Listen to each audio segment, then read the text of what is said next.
High school का परीक्षा देना था। मेरी तबीयत काफ़ी ख़राब हो गई थी, मैं एग्ज़ाम देने लायक नहीं था। तब भी मेरे पापा कहें कि नहीं तुम चलो, मैं तुम्हें लेकर चल रहा हूँ, केवल तुम कॉपी लिखो। देखिए, जो जॉब नहीं लगा था तो जो गांव के लोग हैं जो सीधे मुँह बात नहीं करते थे, जॉब लगने के बाद वही लोग हमसे बात करते हैं, तरीके से इज्जत देते हैं। तो जो सम्मान जो फोर्स से मिलता है वो किसी नौकरी में नहीं है। तो इसलिए हम लोगों के दिमाग में पहले से कि अगर सम्मान से जीना है तो मुझे फोर्स की नौकरी करना है। अच्छा, बहुत सारे लोग एफआईआर करने से बहुत ज़्यादा डरते हैं, कहते हैं अगर हम एफआईआर करेंगे तो पता नहीं क्या होगा। हम लोग सख्ती उन्हीं पे करते हैं जो उस लायक होता है, जो हमारे नियम कानून से उल्लंघन करके जाएंगे। जब हम सख्ती नहीं बरतेंगे तो मानेंगे भी नहीं। अगर किसी से अगर प्रेम से बतियाएंगे, अगर क्रिमिनल है अगर उसे हम प्रेम से बतियाएंगे तो मानेगा नहीं, क्रिमिनल का करना छोड़ेगा नहीं। रोडवेज का सूचना था कि रोडवेज लड़ गई है, उसमें करीब 50 से 60 लोग थे बैठे थे। उसमें हर किसी के ऐसा था कि जिसको चोट लगी थी। तो हम लोग से यहाँ करीब 15 किलोमीटर दूरी थी। या ज़्यादातर हम लोग सूचना सुनने के बाद नियम था कि 5 से 15 मिनट के बीच में पहुँचना था। हम लोग पहुँचने की इतनी भयावह स्थिति थी, हर कोई रोग आ रहा था, हर कोई गिर के मतलब हर जगह ब्लड ही दिख रहा था। अगर एक वक्त की रोटी आप दे नहीं सकते तो छीनने का अधिकार भी मत रखो। क्या बात है, ये आपके लिए। तो आपका बहुत बहुत स्वागत है कि आप हमारे शो पर आए। Thank you so much. आप अपने बारे में एक छोटा सा इंट्रोडक्शन हमारे दर्शकों को दे दीजिए। मेरा इंट्रोडक्शन है, नाम है विपिन कुमार, मैं सिविल पुलिस में हूँ, पोस्टिंग फिलहाल में लखनऊ में है। ओके, तो जैसा कि अभी आपने बताया कि आप सिविल पुलिस में जॉब कर रहे हैं, तो पुलिस की जॉब पाने का आपका सफ़र कैसा रहा था और इस सफ़र में आपको कौन कौन सी कठिनाइयाँ आई? देखिए, सफ़र जो पुलिस जॉब पाने तक के जो सफ़र हमारा रहा, एक नशा था, एक जुनून था कि हम भी फोर्स में भर्ती हों और देश सेवा करने का हमें भी मौका मिले। जो कभी हम लोग गांव में सिविल पुलिस के लोग जाते थे, थाने से लोग जाते थे, देखते थे उनका कि देश की सेवा कर रहे हैं, लोग पब्लिक की मदद कर रहे हैं, तो हम लोगों के दिमाग में आया कि हम भी लोग देश की सेवा करेंगे। तो उसके लिए काफ़ी मतलब स्ट्रगल करना पड़ा, बहुत वो कठिन समय है। उसके बारे में हम क्या आपको बताएं, वो बहुत ही कठिन समय था हम लोगों का। कोई एक कठिनाई ऐसी जो आपको अभी तक याद हो, जो आपको लगा हो कि हाँ ये कठिनाई मेरे लिए बहुत बड़ी थी और आपने जब उसे पार कर लिया तो आपको बहुत अच्छा लगा हो? हाई स्कूल का परीक्षा देना था। मेरी तबीयत काफ़ी ख़राब हो गई थी, मैं एग्ज़ाम देने लायक नहीं था। तब भी मेरे पापा कहें कि नहीं तुम चलो, मैं तुम्हें लेकर चल रहा हूँ, केवल तुम कॉपी लिखो। हमके पापा कुछ आ ही नहीं रहा, तुम लिखेंगे क्या? फिर भी पापा ने मुझे काफ़ी हिम्मत दिलाई और मुझे ले के गए, कहे कि जो आए सो तुम लिखना। अब मैंने पापा की बात मान के मैंने वो चीज़ किया और वो दिन आज भी मुझे याद है कि वो मेरे लिए बहुत ही कठिन का समय रहा। चूँकि हाई स्कूल पास करना उसमें बहुत ही ज़रूरी था, चूँकि मुझे जो देश सेवा करने का जुनून था, बिना हाई स्कूल के भी उसमें भर्तियाँ नहीं थी, इसलिए हमें वो आज भी दिन समय याद है। ओके, दो तरह की लाइफ होती है, एक जॉब से पहले की लाइफ और एक जॉब के बाद की लाइफ। तो आप कोई भी दो चेंजेस बताइए जो आपने महसूस किए हो जॉब लगने से पहले और जॉब लगने के बाद। देखिए, जो जॉब नहीं लगा था तो जो गांव के लोग हैं जो सीधे मुँह बात नहीं करते थे, जॉब लगने के बाद वही लोग हमसे बात करते हैं, तरीके से इज्जत देते हैं। और वही लोग जो थे जो ना भर्ती ना उस समय नहीं हुए थे, तो लोग सीधे मुंह से बात नहीं करते थे, ना वो इज्जत था, ना वो सम्मान था, ना कुछ था। और जॉब पाते हुए वही लोग सम्मान देते हैं, वही लोग सारी इज्जत भी करते हैं। क्या बात है। अच्छा, आपको क्यों लगा कि आपको पुलिस की जॉब करनी चाहिए? जब हमारे गांव में कभी पुलिस आती थी तो बहुत से ऐसे मजबूर लोग की मदद करते थे लोग, और देश सेवा करने का जो जुनून था दिमाग में शुरू से ही, उनसे सुने कि आर्मी भर्ती हो गया, वो देश सेवा कर रहे, वो लड़का वहाँ शहीद हो गया। तो जो सम्मान जो फोर्स से मिलता है वो किसी नौकरी में नहीं है। तो इसलिए हम लोगों के दिमाग में पहले से कि अगर सम्मान से जीना है तो मुझे फोर्स की नौकरी करना है। ओके जी, बिल्कुल सही आपने कहा। सम्मान तो मिलता ही मिलता है, प्लस समाज सेवा करने का एक बहुत बड़ा अवसर प्राप्त होता है। देखिए, समाज सेवा जब हम उस लाइन पे जब चलेंगे तो समाज सेवा तो पहला है, जो कि हम इस समय जो सिविल पुलिस की नौकरी है जो इस समय मैं कर रहा हूँ, तो इसमें समाज से ही जुड़ा है, सारा तथ्य है।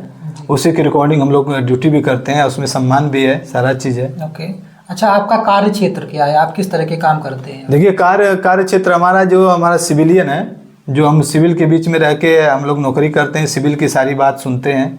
कोई भी अगर दुखी है किसी भी चीज़ के लिए मार झगड़ा हो गया, कोई भी प्रताड़ित हुआ, वो हमारे थाने पर आया और प्रार्थना पत्र दिया, उसकी रिकॉर्डिंग हम लोग उसकी मदद करते हैं, जो हमारे बनता है उसके लिए करते हैं। जो हमारे ऊपर अधिकार क्षेत्र से बाहर हो जाता है उनको आगे के लिए बताया जाता है कि आप आगे के देखिए, चूँकि हमारे ऊपर भी अधिकारी बैठे हुए हैं। अच्छा, बहुत सारे लोग FIR करने से बहुत ज़्यादा डरते हैं, कहते हैं अगर हम FIR करेंगे तो पता नहीं क्या होगा। तो देखिए पहले ये चीज़ होता था कि पुलिस के बारे में गलत थिंकिंग थी, ये चीज़ नहीं है।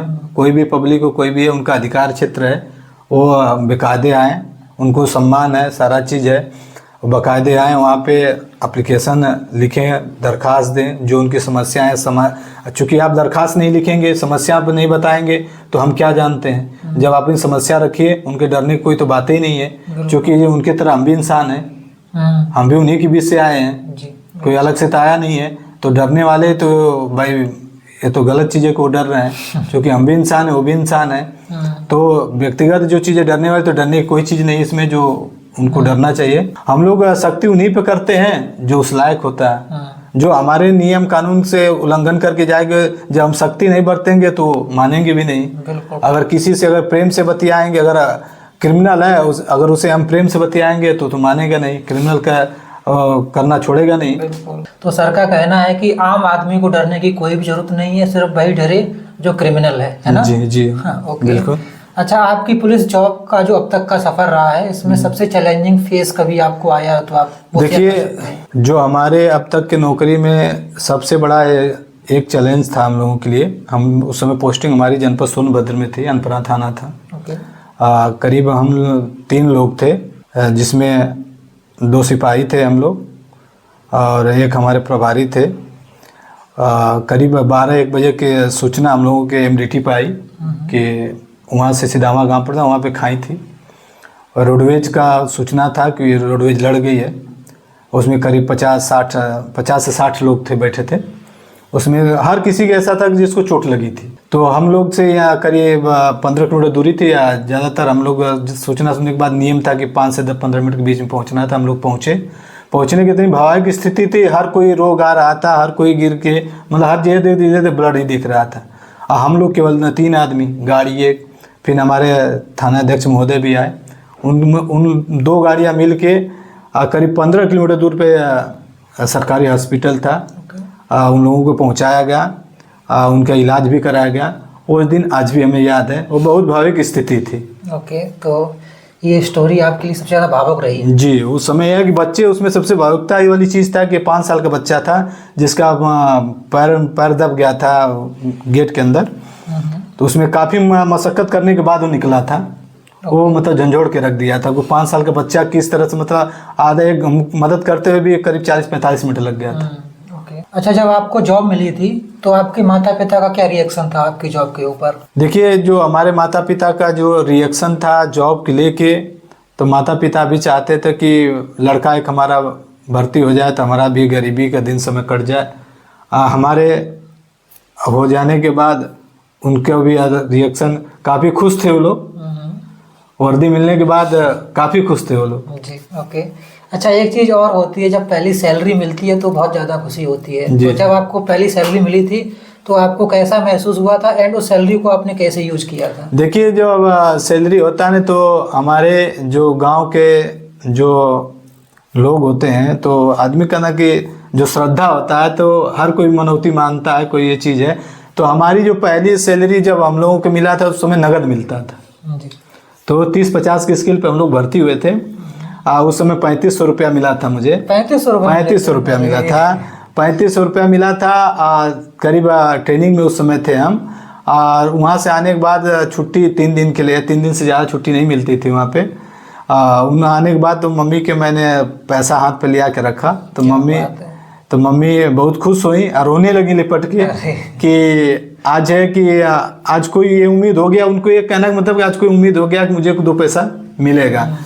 उस पैसे से मम्मी का ये था कि कथा पुथी पूजा पाठ कराना। ज़्यादातर पैसा उनका, वो मेरा पहले सैलरी पूजा पाठ में गया। ओके, तो सबसे पहली सैलरी आपने अपनी माँ के हाथ में दी? जी जी जी, बहुत अच्छी बात है। कुछ क्वेश्चंस और हैं मेरे पास जो कि आपकी पर्सनल लाइफ से संबंधित हैं, आप इनका और आंसर करिएगा। जी। आपके जीवन का सबसे सुंदर पल कौन सा है? सुंदर पल या सबसे पल यही था कि जब अपने पहली सैलरी में जब अपनी माँ को एज ए क्वेश्चन होता ना कि दिमाग में कि मैं कमा के अपने माँ बाप की सेवा करूं, तो मुझे मेरा वो सुनहरा पल था कि मैं अपने माँ बाप को आप वो सुख दे सकता हूँ। तो मुझे उस समय इतनी खुशी हुई थी जब माँ पर्स से निकाल के पैसा, चूँकि नगद मिलता था, ATM था नहीं, तो उस समय मेरे लिए खुशी का ही पल था। उससे बढ़िया खुशी का पल आज तक आया ही नहीं। ये चीज मैं भी फील कर सकता हूँ, जब आपने पर्स से पैसे निकाल के दी हो जी, तो बहुत अच्छा, मतलब प्राउड फील हुआ होगा। मैं गया, पैर छुआ, मैं मतलब माता जी के सामने ही रखा कि मम्मी ये मेरी पहली कमाई है, ये तुम रखो। तो मतलब भावुकता हो कि उन्होंने लिपट के मतलब रोने लगी और सारी। जी, ओके। आपको मिली अब तक की सबसे सुंदर सीख कौन सी है और वो आपको किसने दी? हमारे गुरु थे शिवशंकर पांडे, जो ट्रेनिंग के दौरान भी मिले थे। तो उन्होंने काफ़ी उनका नौकरी के प्रति जो उनका समय बिता था उसके हिसाब से उन्होंने समझाया। उन्होंने 2-3 बातें समझाई कि बेटा किसी का गला मत दबाना, किसी से अवैध वसूली मत करना, किसी को मारना मत, और किसी बेगुनाह को सताना मत। क्या बात, उनकी बात आज भी याद है। बहुत अच्छी। और उसी की रिकॉर्डिंग हम लोग नौकरी करते हैं। क्या बात है। एक हाइपोथेटिकल सिचुएशन है जी, आप बताइएगा कि आप क्या करेंगे अगर आपको कोई एक ऐसी पावर दे दी जाए जिसका यूज करके आप कोई भी 2 काम कर सकते हैं, तो आप कौन से 2 कार्य करना चाहेंगे? देखिए पावर की बात आप जब कहें तो पावर मिलने के बाद आदमी अंधा हो जाता है, ठीक है। लेकिन व्यक्तिगत आप मुझसे पूछ रहे हैं तो मुझे पावर मिलने के बाद जो हमारे 18 साल का कैरियर है नौकरी का, जो मैंने देखा है, उसमें गरीबी सबसे पहला नंबर है। मैं जितने गरीब के तकमे के लोग हैं उन्हें उठाकर उन्हें ऐसी स्थिति बना रहे कि 2 वक्त की रोटी उन्हें मिल सके। क्या बात है। दूसरी कि जो हमारे देश का किसान है, किसान जो होता है, क्योंकि किसान अगर खुश है तो दुनिया खुश है, पूरा हमारा देश खुश है जी। अगर किसान दुखी है तो पूरा दुनिया दुखी है, क्योंकि आज हमको भोजन से लेके हर चीज मुहैया कराने वाला किसान है। करेक्ट। तो जितनी सुविधा हो सके मैं किसान को प्रोवाइड कराने की कोशिश करूंगा। क्या बात है, आपने दोनों बहुत ही अच्छे पॉइंट्स बताए हैं और मैं चाहूंगा कि आपको ऐसी पावर जरूर मिले ताकि आप ये 2 कार्य कर सकें। जी जी जी। तो आपका बहुत बहुत धन्यवाद कि आप हमारे शो पर आए। एंड आपके लिए मेरे पास एक छोटा सा उपहार भी है, अगर आप इसे लेंगे तो मुझे बहुत खुशी होगी। ये आपके लिए।